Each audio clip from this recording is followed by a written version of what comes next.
Surat Al-A'raf, surat yang ke-7 ayat 172. Wa is akhadha rabbuka min bani Adam. Is itu ingat, diingatkan di situ. Ketika diambil perjanjian, akhadha rabbuka, diambil perjanjian dengan Allah. Min bani Adam, setiap anak cucu Adam. Min zuhurihim zurriyatahum. Ada pemahamannya ketika diambil bibit dari tulang zulbi itu, ketika diambil itu Pak, itu telah dibuat perjanjian dulu. Jadi bibit akan diambil, wah, kamu boleh bersaksi bahwa kamu ke Tuhanmu. Itu satu pemahaman itu Pak, diambil. Kalau kamu bibit Pak dari pengalaman banyak, mangke itu ngako, mereka percaya jawab, mereka yakin jawab, mereka patuh jawab, itu menjawab bibit tadi itu. Qalu bala syahidna. Nah baru dimasukkan ke dalam tubuh. Ada pemahaman yang kedua, sama belum dimasukkan ke dalam tubuh kan? Maksudnya itu kan kita ini dari air, darah, daging, tulang, lalu membungkus daging, lalu berbentuk manusia, lalu mau ditiupkan roh, di situ diambil. Kok seandainya tidak ada wajah itu Pak? Jadi air. Jadi air. Nah, di sini. Kalau membangkang kan kamu dosa lah, ya kan? Ya kan? Lah do perjanjian, baik perjanjian ketika bibit diambil, baik perjanjian ketika akan dimasukkan ke dalam tubuh kita. Allah tadi itu sudah masuk dia di situ. Kinilah timbul di dunia rupa Al-Quran mengingatkan bahwa ibu lah pernah aja itu tersinggung ibu. Justru kalau tidak diingat bumerang. Lama kecil tadi beko ingat yo udah diingat doh. Alah lupa mama jadi ya. Tapi kalau diingat nyinyir loh. Ya. Ambo tadi mungkin ada terangkan musik itu orang baralek. Dan mana kira diundang kalau itu soal diundang. Tadi kan orang baralek astagfirullah. Atau ya kan? Kalau jauh di jauh mungkin tak kena gitu, ya kan? Ada diundang mau gitu. Musik teringat teman. Ya bisa mengingatkan sesuatu.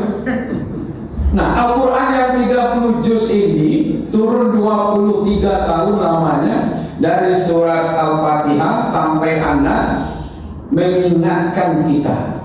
Supaya apa? Supaya lima yasha. Supaya manusia itu ada rasa takut. Takut itu dari kesadaran.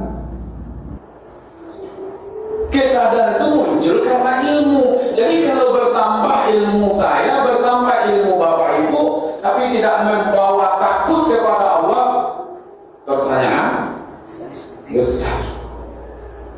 Nah berarti harus waktu itu. Mungkin niatnya, mungkin keinginannya peluri balik, saya inginnya supaya takut. Jadi rasa takut itu karena mengenal Allah. Ya.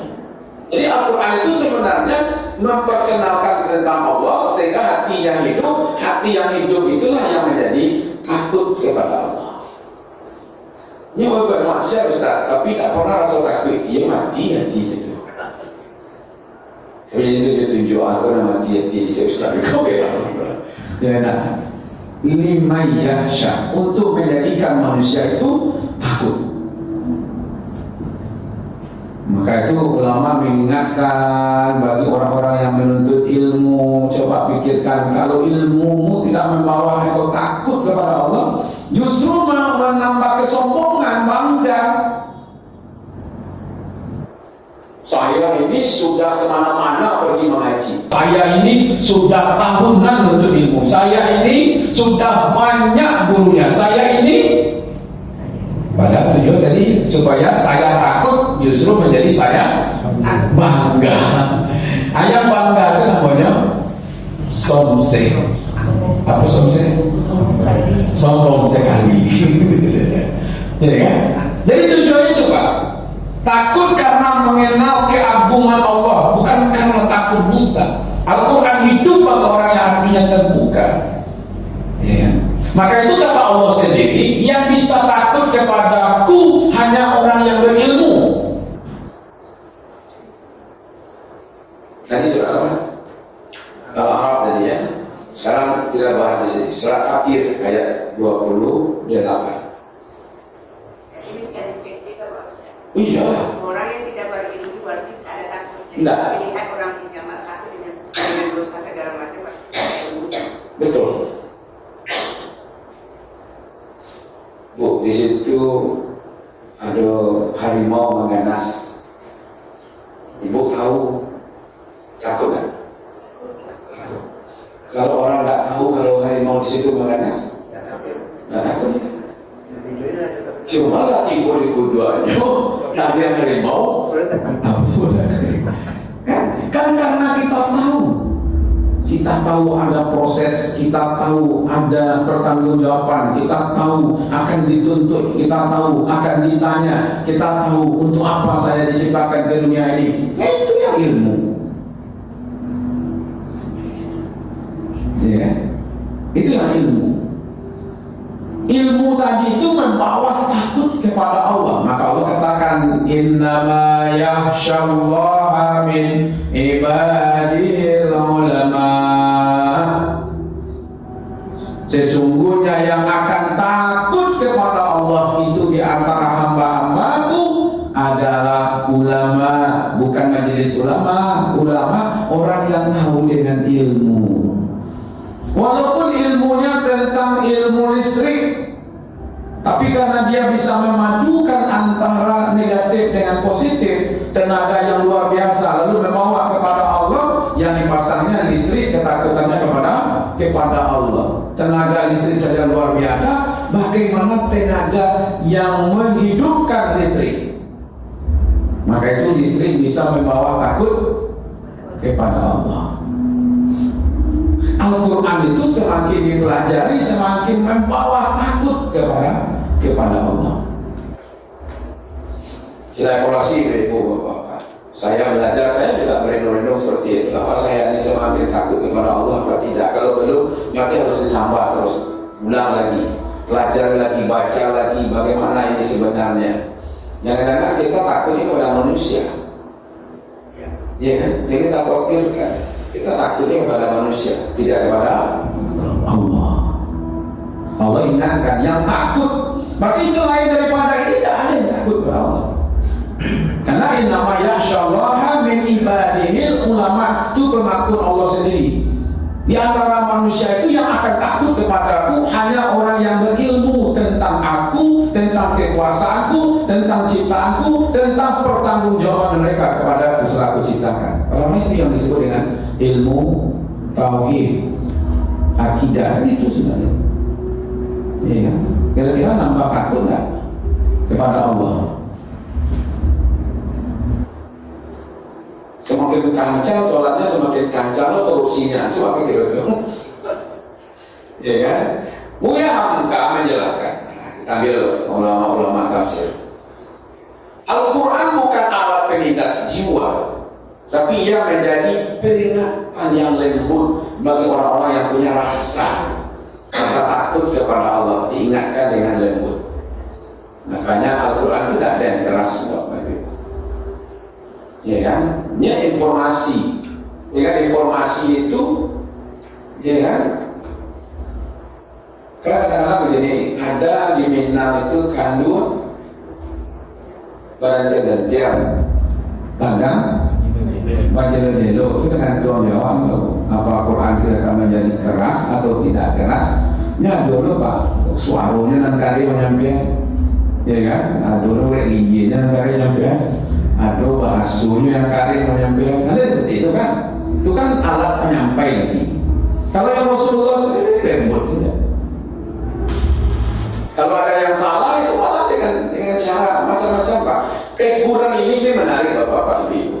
Ya, saya membaca walau ada sebagian cara Allah memberi pelajaran itu Pak, tidak selalu dengan kekerasan, tidak selalu dengan hukum, tidak selalu dengan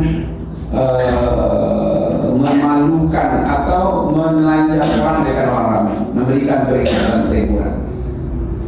Contoh, datang dua orang perempuan kepada Nabi Daud. Dua perempuan ini beradik kakak. Dia punya anak sama besar. Ulangnya beradik kakak, anak sama gadang. Yang satu anak bayinya dimakan oleh serigala. Ya. Lalu mengadu dia ke, yo kira anak yang tinggal kok kecek ibu dan seorang kok nambo. Anak engkau yang dimakan serigala. Kecek ibu dan seorang kok nambo. Anak engkau yang dimakan. Ini beradik kakak. Anak sama gadang. Biasanya kan tak jauh-jauh wajah. Orang beradik kakak, anak sama gadang, ketek, tentu wajahnya hampir mirip. Sehingga bersengketa mereka. Lalu datang kepada Nabi Daud. Ya kan? Nabi Daud memutuskan, ini anak milik yang tua. Siapa yang tua di antara kalian berdua? Saya, ini anakmu. Begitu saja Nabi Daud. Kata Nabi Sulaiman, kalau saya jadi hakimnya tidak bisa seperti ini. Nggak bisa seperti ini, mentang-mentang dia tua itu anaknya. Dari mana pula ada keadilan? Kata Nabi Sulaiman. Kata Nabi Daud, kalau gitu ya keadilan. Kata Nabi Sulaiman, tidak perlu jatuhkan hukum, tidak perlu dihukum, tidak perlu tentukan siapa ibunya. Ini aja, tolong ambil lagi yang pisau.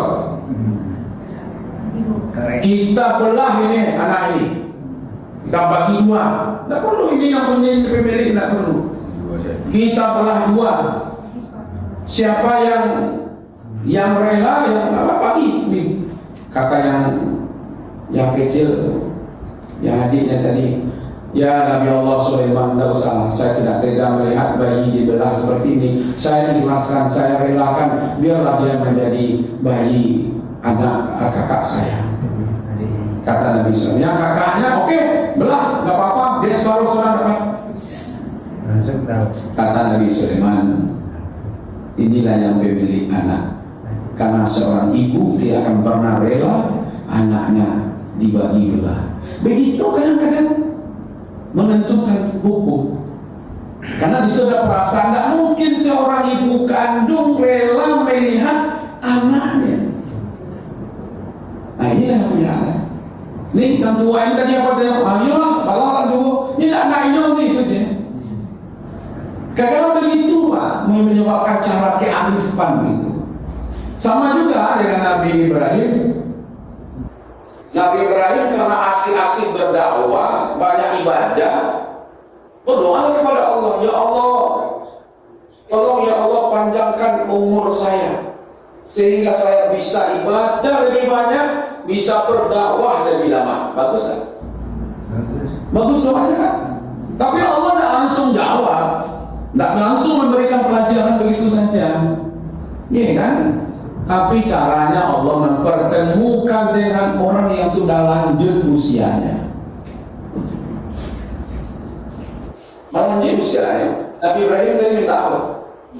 Dipanjangkan umurnya. Kini dipertemukan orang yang panjang umurnya.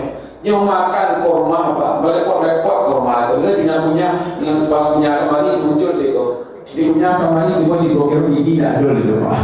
Iya kan? Nanti lo mau jumpa-jumpa situ ayah mau selero ya tak? Kata Nabi Ibrahim, kenapa engkau makan seperti itu? Iya, dengan usia yang segini inilah yang bisa pulang. Nabi Ibrahim pasti boleh rumah. Ya Allah. Jadi belum tahu juga gitu kan? Allah tidak menjawab langsung doanya Nabi Ibrahim, tapi dijawab melalui kejadian-kejadian itu Pak. Kalau model itu kejadian lah. Kece orang Minang tahu orang tiap kamu cucu olahan lu mantap dah jangan hati ya kan. Apa aja kamu muncul takut kepada Allah. Ibu ya kan. Kadang-kadang itu Pak orang arif kita menyampaikan gitu. Nah itu caranya mungkin keras, caranya mungkin tapi yang Al-Qur'annya lembut. Malah kita udah bahas la yukallifullahu nafsan illa wus'aha. Allah tidak akan berikan beban syariat kalau ada perintah dalam Al-Quran bukan melebihi dari kemampuan manusia. Kemampuannya kalau tidak sanggup tangga berdiri duduk, tidak sanggup berduduk baring. Kalau punya uang, kalau sampai satu bisa sampai haulnya zakatkan. Kalau punya wamin, ya kan sampai 85 gram emas kemudian keluarkan. Kalau tidak ingin mengeluarkan kurangi aminyo. Kalau perlu tidak punya amin, maka harus zakat. Anda punya amin mengindu loh. Nah itu kan, padahal pasti ada ukurannya di situ, ya kan? Jadi kalau ada yang sulit ini kata Allah, masalahnya bukan pada Al-Qurannya, tapi pada hati manusia. Semakin hari menambah takut kepada Allah. Kalau seandainya Bapak Ibu kita wirid-wirid gini ada menambah rasa takut, maka itu hadir terus di mana ada pengajian-pengajian. Begitu obatnya. Nanti saya berikan dulunya Pak, ada 8 langkah untuk menimbulkan rasa takut.